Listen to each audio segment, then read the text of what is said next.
ഈരേഴു 14 ലോകങ്ങളിൽ ഇതുവരെ അറിയാത്ത അനുഭൂതികൾ.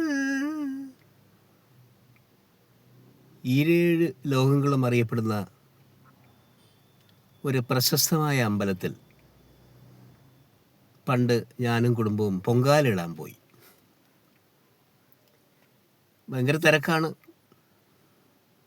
പൊങ്കാല കലങ്ങളും ഒക്കെ അങ്ങനെ നിരക്കുന്നു റോഡിൽ. അപ്പോൾ ഞങ്ങൾ ഈ സാധനമൊക്കെ വെച്ചിരിക്കുന്ന കുറച്ച് ഒരു 10 മീറ്റർ ദൂരെയാണ്.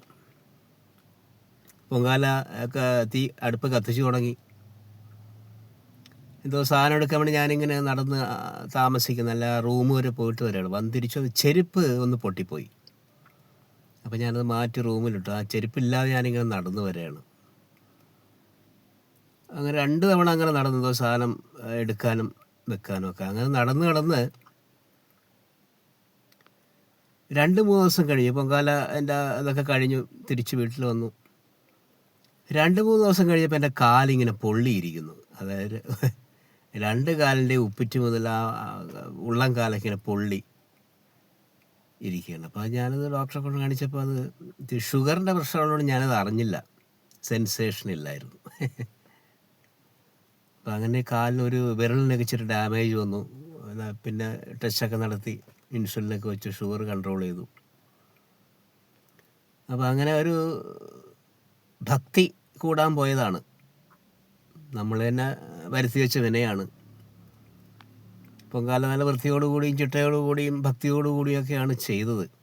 പക്ഷേ എൻ്റെ ഈ ബുദ്ധിമുട്ട് അതൊരു കോംപ്ലിക്കേഷനായി മാറി. പിന്നെ കുറേ കാലം കഴിഞ്ഞു. കാലൊക്കെ ഒരു വിരലിൻ്റെ ആ ഒരു അവസ്ഥ ഒരു ചെറിയൊരു ഡാമേജ് വന്നു, പകുതി വിരലോളം. അപ്പോൾ ഞാനീ പൊങ്കാലയിട്ട ആ ദൈവത്തിൻ്റെ അടുത്ത് അങ്ങനെ ഒരു ദിവസം അങ്ങ് പോയി. അപ്പോൾ ഞാൻ ആ ബിംബത്തെ നോക്കി ചോദിച്ചു, എൻ്റെ ഈ കാലിൻ്റെ വിരളൊന്ന് ശരിയാക്കി തരാൻ വല്ല വകുപ്പുണ്ടോ? ആ ബിംബമൊന്നും മിണ്ടുന്നില്ല. ബിംബം ചിരിക്കുന്നുമില്ല, കരയുന്നുമില്ല, നമ്മൾ പറഞ്ഞാൽ കേട്ട ഭാവമല്ല. അതേ, എന്തെങ്കിലുമൊക്കെ ശക്തിയും കാര്യങ്ങളൊക്കെ ഉണ്ടെങ്കിൽ എൻ്റെ ഈ വിരളൊന്ന് ശരിയാക്കി തരാൻ വല്ല വകുപ്പുണ്ടോ സാറേ? വീണ്ടും മിണ്ടുന്നില്ല. അപ്പം പിന്നെ ഞാൻ മിണ്ടാതെ ഇങ്ങ് പോന്നു. അതിനുശേഷം ഈ സാറന്മാരെ ഞാൻ കാണാനൊരിടത്തും പോവുകയില്ല, ഒരു വഴിപാട് നടത്തില്ല. അപ്പം അങ്ങനെയൊക്കെ ആയിരുന്നു കാര്യങ്ങൾ.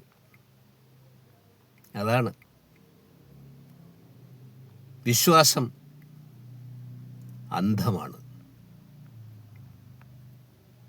ഈരേഴു 14 ലോകങ്ങളിൽ ഇതുവരെ അറിയാത്ത അനുഭൂതികൾ.